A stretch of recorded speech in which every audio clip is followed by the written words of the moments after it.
எந்த மாதிரி ஒரு சூழ்நிலையில படித்தேன் அப்படின்னு சொல்லி யாருக்கும் தெரியாது.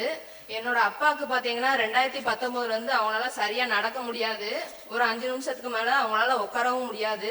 இந்த மாதிரி ஒரு சூழ்நிலையிலையும் என்னை வீட்டில் அவங்க கல்யாணம் முடிச்சு வைக்கணும் அந்த மாதிரியெல்லாம் நினைக்காம என்னைய படிக்க வைக்கணும்னு ஆசைப்பட்டாங்க.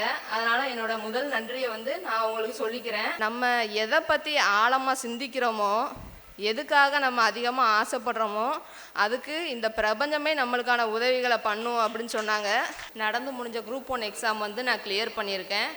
மாறுமோ தானா நிலை எல்லாமே தன்னாலே போராடு நீயே அறமுண்டாகும் மண்மேலே மீதி இருள் நீ கடந்தால் காலை ஒளி வாசல் வரும் தோளில் நம்மை ஏந்திக் கொள்ளும் நமக்கான நாள் வரும் தலகோதும் இளங்காத்து செய்தி கொண்டு வரும் மரமாகும் வெத வாழ சொல்லித்த